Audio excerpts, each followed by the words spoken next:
questions si vous souhaitez, il y en avait envie. On doit passer maintenant globalement à cette partie. Moi, j'en aurais une à vous poser tout de suite, mais peut-être qu'il y en a d'autres là. C'est sur justement le retour, parce qu'on voit bien qu'il y a à la fois beaucoup de préparation et en même temps, il faut quand même pouvoir réagir extra rapidement.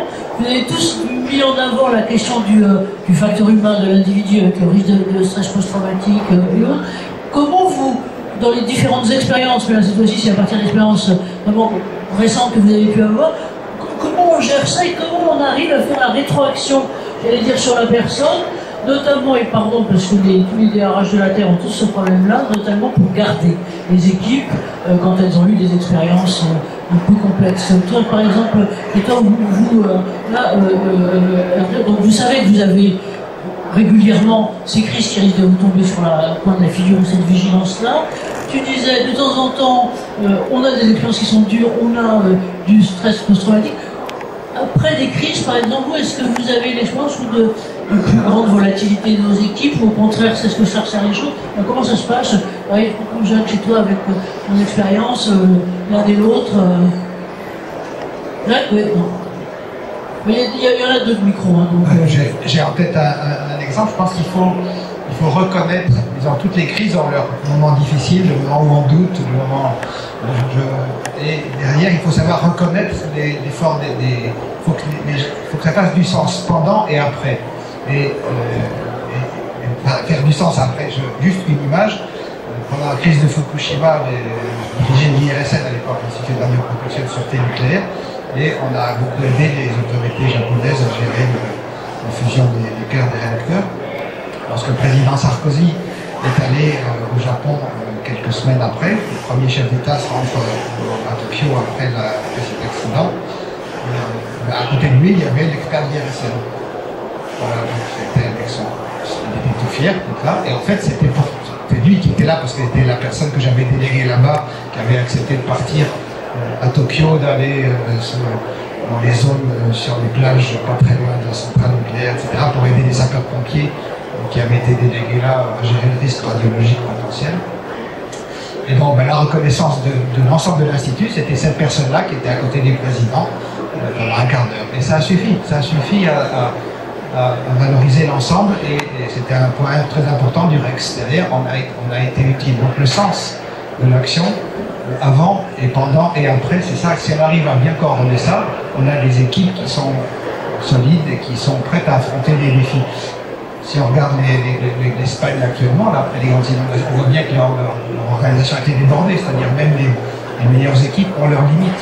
Et la question après, c'est comment on gère ce sentiment d'échec qui aura probablement été celui des militaires espagnols qu'on a envoyés. Ça prend du temps, et donc il y a une communication, etc. Et donc là, ils vont avoir tout un travail à faire pour reconstruire, parce que ces limites organisationnelles, elles ont été franchies, là, pour une fois, pour des raisons qui, voilà, ne s'étaient pas dimensionnées pour ce niveau de catastrophe. Donc ça peut arriver. La question, c'est comment on gère ça derrière pour ne pas faire pourrir l'organisation, mais au contraire qu'elle s'en renforce. C'est récupéré par le sens. Je voyais que Topina Duponnet, si je peux me permettre. Moi, si j'avais pris le micro, c'était pour parler de reconnaissance aussi, et pas forcément la reconnaissance financière. La reconnaissance financière alliée, on demande aux gens de travailler, ils sont payés, c'est logique.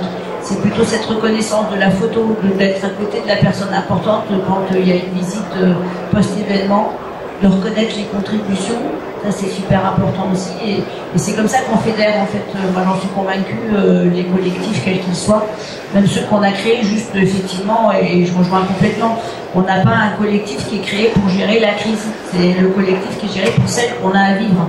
Donc on regarde les forces vives, tout ce qui a été besoin d'être mis en œuvre pour que justement la décision elle soit prise au bon niveau, et qu'on ait les sachants aussi, pas que ceux qui décident, mais les sachants qui puissent effectivement conseiller. Et puis l'autre point qui me paraît super important, c'est ce que nous on appelle le REX, c'est la fermeture de la boucle en fait.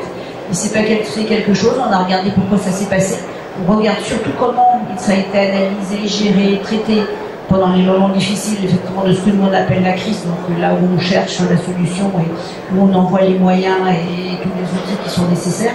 Et puis après on se pose, on attend un peu d'ailleurs, on se pose, et puis on regarde ce qui s'est passé, comment on a fait, est-ce qu'on aurait pu faire mieux, qu'est-ce qu'on a inventé, entre guillemets, qui n'était pas forcément dans les process, comme on fait évoluer nos process. Et ça, les process, c'est pas figé non plus. On les a parce que c'est une vraie aide quand il faut organiser quelque chose, mais par contre, ils sont jamais écrits dans le marbre. En fait, c'est pas tangible, c'est une aide. Non, voilà, c'est une aide et on se donne le droit de les reprendre régulièrement. Alors, la seule chose où on ne se donne pas le droit, c'est ce que je disais tout à l'heure, c'est la gestion du stress post-traumatique, parce que ça, on sait qu'il faut que les praticiens interviennent très très vite pour qu'il n'y ait pas une ampleur qui soit prise et que les dégâts humains soient particulièrement importants. Donc et de long terme, ils deviennent de long terme. Voilà, mais nous, on a la chance d'avoir un service de santé au travail autonome au sein de l'entreprise.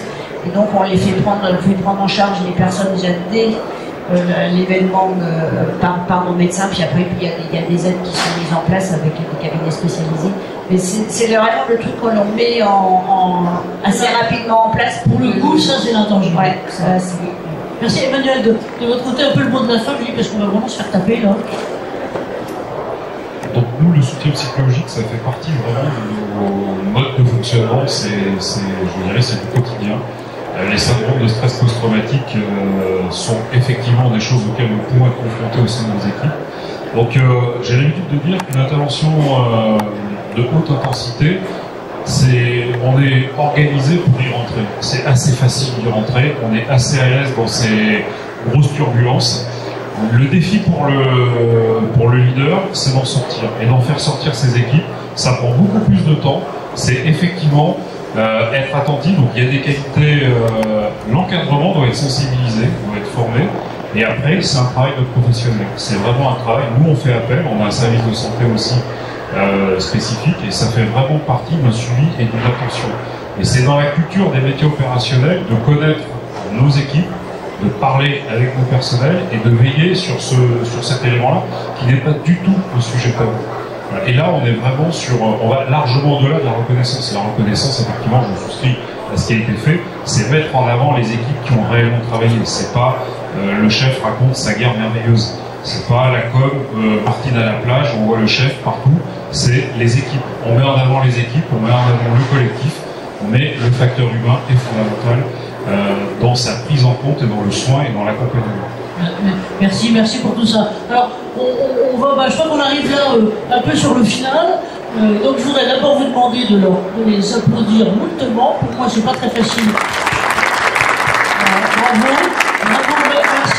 Merci à vous. Et donc, dans les prochaines étapes directes, on aura le replay, les supports la semaine prochaine, grâce à Jean-Louis ici présent, globalement sur le cercle. Et puis, on continue de ce côté-là. Je vous ai un peu glissé la pente savonneuse tout à l'heure des JO, parce qu'on va faire effectivement un débrief post-JO sur la question, j'allais dire santé-sécurité quotidien globalement des équipes et des équipes. Maintenant, on en discutait pas mal avec Jacques Puissard l'autre jour, et tu disais un truc essentiel, c'est que je vois par exemple, pour avoir discuté avec ce que tu disais avec la SNCF, la SNCF qui était, alors il y avait tous les doigts sur le cul, en gros pour ça, et la SNCF, effectivement, le fait qu'ils aient eu cet accro public de crise qui aurait pu être grave tout au début, ça a totalement soudé les équipes et effectivement et donner du sens pour le coup. Donc quelque part aussi, le positif de la crise, c'est que ça peut de temps en temps quand même donner du sens. En tout cas, on vous remercie tous et on vous remercie d'avoir été là. Et donc, et ben voilà, les prochaines étapes, c'est qu'on continue sur ces questions et sur la question qu'on vous reposera sur les data, parce que pardon d'avoir cette obsession, mais j'ai bien compris le message que vous donniez finalement de façon consensuelle tous les trois. C'est indispensable, mais il faut les lire avec intelligence, pertinence et les reprojeter aussi au terrain. Merci à vous tous. Bravo.